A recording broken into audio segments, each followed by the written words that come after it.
नमस्कार दोस्त हो, मी रमेश शिंगाडे पुन्हा एकदा आपल्या कुरुक्षेत्र कोचिंग इन्स्टिट्यूट या यूट्यूब चॅनलवर आपलं स्वागत करतो।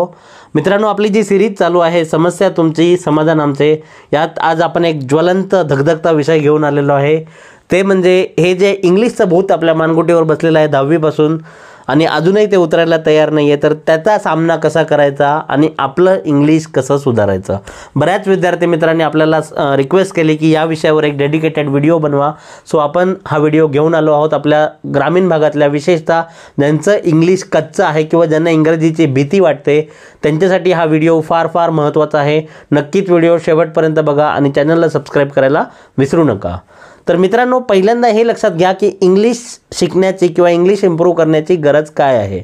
मुळात आपली ज्या भारतीय भाषा आहेत त्या खूप चांगल्या भाषा आहेत किंवा खूपच सुंदर भाषा आहेत।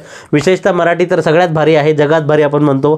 परंतु आज जर आपण बघितलं स्पर्धा परीक्षांच्या क्षेत्रामध्ये, तर इंग्लिशचे जे विद्यार्थी आहेत त्यांचं पास होण्याचं प्रमाण कुठेतरी थोडं जास्त आहे असं आपल्याला रिझल्टवरून दिसून येतं किंवा आकडेवारीवरून दिसून येतं। मित्रांनो, एक स्टोरी सांगतो। एका कंपनीचे इंटरव्ह्यू चालू असतात आणि त्यांनी सांगितलेलं असतं की जो विद्यार्थी किंवा जो कॅन्डिडेट कमीत कमी शब्दांमध्ये आत येण्याची परमिशन विचारणार तर त्यालाच आम्ही हा जॉब देणार। तर बरेचसे जे इंग्रजाळलेले कॅन्डिडेट असतात ते ट्राय करतात, may I come in sir, can I come in sir, असे बरेच काय काय म्हणतात, पण त्यांना जॉब मिळत नाही। जॉब मिळतो मित्रांनो एका मराठी मुलाला, कारण त्यांनी दरवाजा उघडून फक्त एवढंच विचारलं असतं, येऊ का। तर लक्षात घ्या मित्रांनो की आपली जी भाषा आहे तिचा आपल्याला स्वाभिमान किंवा तिचा प्रेम असलंच पाहिजे, परंतु स्पर्धा परीक्षा करताना आपल्याला कुठेतरी इंग्रजीची गरज आहे, आवश्यकता आहे, हे देखील नाकारून चालणार नाही। विशेषतः MPSC किंवा UPSC करणारे जे विद्यार्थी आहेत आपल्याला माहिती आहे की प्रिलिम्स असो किंवा मुख्य परीक्षा असो, आपल्याला इंग्लिशचा कंपल्सरी पेपर असतो आणि त्यासाठी आपल्याला इंग्लिश इम्प्रूव्ह करणं अत्यंत गरजेचं आहे। त्याचबरोबर मुलाखतीमध्ये सुद्धा आपल्याला इंग्लिशमध्ये मुलाखत देता येते, मराठीतूनही देता येते, पण इंग्लिशमध्ये जेव्हा आपण डायरेक्ट 1 to 1 कम्युनिकेट करतो तेव्हा आपण जास्त चांगल्या पद्धतीने स्वतःला एक्सप्रेस करू शकतो। तर मित्रांनो, हे सगळं झालं की इंग्लिश इम्प्रूव्ह करणं का गरजेचं आहे। आता आपण बघूया की इंग्लिश इम्प्रूव्ह नेमकी कशी करायची। तर मित्रांनो, हे फार महत्त्वाचं आहे, एकदम प्रॅक्टिकल टिप्स सांगणार आहे।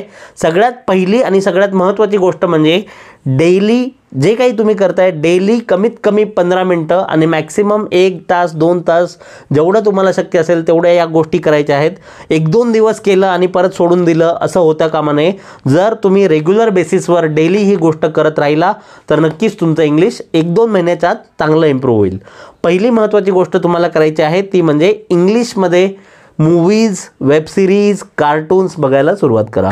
सगळ्यात इंटरेस्टिंग आणि सगळ्यात सिंपल गोष्ट आहे की एखादी गोष्ट आपण चांगली तेव्हा करतो जेव्हा त्या गोष्टीमध्ये आपल्याला इंटरेस्ट येतो। जर तुम्ही डायरेक्ट इंग्लिश व्याकरणाची पुस्तकं घेऊन बसलात तर मित्रांनो इंग्लिश इम्प्रूव्ह होणार नाही। ठीक आहे, सो सिंपल गोष्ट आहे, एखादं चांगलं कार्टून असेल किंवा एखादं चांगलं वेब सिरीज असेल, एखादी चांगला मूवी असेल हॉलिवूडचा, जस्ट ओपन करा आणि मस्तपैकी बघत बसा। काही करायचं नाही आहे, तुमच्या सबकॉन्शियस लेवलला ते शब्द येत राहतात आणि तुम्ही आपोआप त्या गोष्टी शिकून जाता। दुसरी महत्त्वाची गोष्ट आहे ती म्हणजे पहिली मनातली भीती काढून टाका। मित्रांनो, ही एक भाषा आहे, अत्यंत साधी भाषा आहे, मराठीपेक्षा खूप खूप सोपी भाषा आहे। सिंपल विचार करा की मराठीमध्ये प्रत्येक गोष्टीला काना, मात्रा, वेलांटी, उकार हे सगळं आहे, इंग्लिशमध्ये असलं काहीच नाही आहे। इंग्लिशचं ग्रामरसुद्धा बऱ्यापैकी इझी आहे आणि या सगळ्या गोष्टींमुळे मनात जी भीती आहे ती कुठेतरी आपल्याला महागात पडते। ती भीती काढून टाका, इंग्लिश आपोआप येऊन जाईल। सो ही भीती काढण्यासाठी काय करायचं आहे मित्रांनो, चेतन भगतची पुस्तकं उचला आणि एकदम तुम्हाला कळणारच नाही की तुम्ही इंग्लिश वाचताय का हिंदी वाचताय, एवढ्या सोप्या भाषेत त्यांनी पुस्तकं लिहिलेली आहेत। असे बरेचसे आणखी लेखक आहेत, सध्या चेतन भगतपासून स्टार्ट करा। त्यांचे जे 3-4 नॉवेल्स आहेत आणि स्टोरी आपल्याला ऑलरेडी माहीत असते, ऑलमोस्ट प्रत्येक त्यांच्या नोवेलवर किंवा पुस्तकावर पिक्चर आलेला आहे, आपण तो बघितलेला असतो। जसं 3 इडियट्स हा मूवी आपण सगळ्यांनी बघितलेला असतो। 5 Point Someone नावाची त्यांची जी कादंबरी आहे तिच्यावर हा बनवलेला आहे। सो खूप सिंपल, आपल्याला स्टोरी ऑलरेडी माहिती असते, त्यामुळे आपण ती वाचताना आपल्याला काही अडखळत नाही। सो सिंपल गोष्ट आहे, चेतन भगतच्या नॉवेल वाचा, इंग्लिश आपोआप इम्प्रूव्ह होऊन जाईल। तिसरे महत्त्वाचे सल्ला किंवा तिसरी सूचना माझी ही आहे की जेव्हा जे लोक क्रिकेट प्रेमी असतील त्यांच्यासाठी विशेष करून की जेव्हा आपण कॉमेंट्री ऐकतो, आता भरपूर झाला आकाश चोप्रा, आता थोडंसं आपण हर्ष भोगले किंवा सौरव गांगुली यांची जी इंग्लिश कॉमेंट्री आहे ती ऐकायला चालू करा।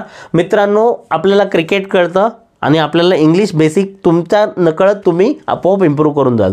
सो ही जी क्रिकेट कॉमेंट्री आहे ही पण फार इफेक्टिव्ह ट्रिक आहे. तुम्ही जर कंटिन्यू 10 ते 15 मॅचेस किंवा इवन हायलाईट जरी इंग्लिशमध्ये बघितल्या, तुमच्या नकळत तुमची जी वोकॅब्युलरी आहे ती आपोआप इम्प्रूव्ह होत राहते.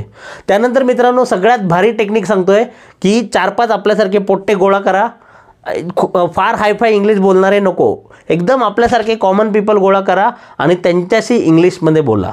सिंपल गोष्ट आहे, काहीही इंग्लिश अवघड नाही आहे. विचार करा, मदर फादर चादर सगळं एकत्र गुंडाळणारी ही भाषा आहे. चांगल्या मर्द पोराला ही म्हणायचं आणि गोड पोरीला सी म्हणायचं, अशी ही भाषा आहे. पण शिकल्याशिवाय गत्यंतर नाही आहे, त्यामुळे आता शिकावंच लागणार आहे. सो सिंपल पोरं गोळा करा आपल्यासारखे, त्यांच्याशी इंग्लिशमध्ये बोला. कितीही तोडकं मोडकं, ग्रामरकडे अजिबात लक्ष देऊ नका. बरोबर बोलतोय का चुकीचं बोलतोय याची भीती बाळगू नका. ट्रस्ट मी, सुरुवातीला कितीही चुकीचं बोलत असला तरी एका महिन्यात जर कंटिन्यू बोलत राहिलात तर तुमच्यामध्ये कन्सिडरेबल इम्प्रूव्हमेंट होते. खूप जास्त आपल्याला इम्प्रूव्हमेंट होते आणि लगेच होते. इंग्लिश ही भाषा अशी आहे की 2-3 महिन्याच्या काळात तुम्ही खूप फ्लुएंट इंग्लिश बोलायला किंवा लिहायला शिकू शकता.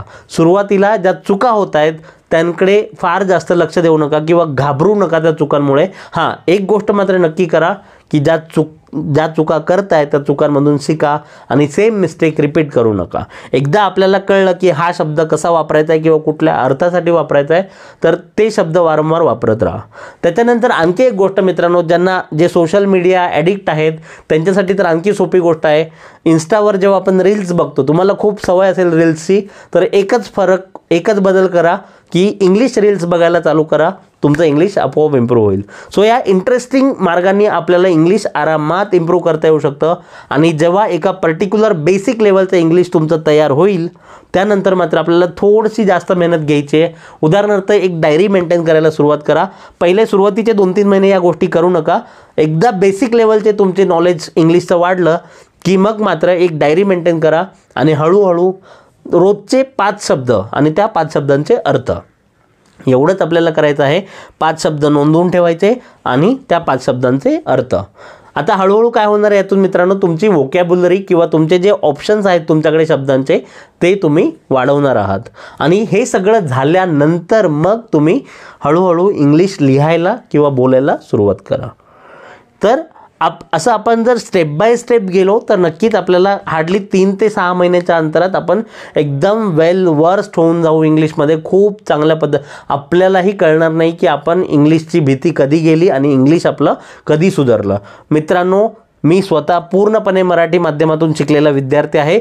10वीपर्यंत माझं सेमी इंग्लिशसुद्धा नव्हतं, तरीही आज मी कंटिन्यू 2-3 तास इंग्लिशमध्ये नॉनस्टॉप बोलू शकतो. आणि मलाही सुरुवातीला भीती वाटली होती, पण असं म्हणतात ना, ते जेव्हा आपल्याला कळतं की आपण हातपाय नाही मारले तर आपण बुडणारच आहोत, तेव्हा आपण आपोआप हातपाय मारायला लागतो. आणि एकदा हातपाय मारायला लागलो की आपण पोहायला शिकतो. सो एवढं सिंपल आहे. ट्रस्ट मी, मनातून भीती काढून टाका. आणि सगळ्यात महत्त्वाचं, इंग्लिश जर शिकायचं असेल, सगळ्यात महत्त्वाचं वेपन आहे कॉन्फिडन्स. प्रचंड कॉन्फिडन्सने बोला. काय बोलताय, चुकीचं बोलताय का बरोबर बोलताय, अजिबात विचार करू नका. निवांत कॉन्फिडन्सने बोलत राहा. चुकांमधून शिका आणि इम्प्रूव्ह करत राहा. हा व्हिडिओ कसा वाटला आम्हाला लाईक, शेअर आणि कमेंटच्या माध्यमातून कळवा. आमच्या चॅनलला सबस्क्राईब करायला विसरू नका. धन्यवाद.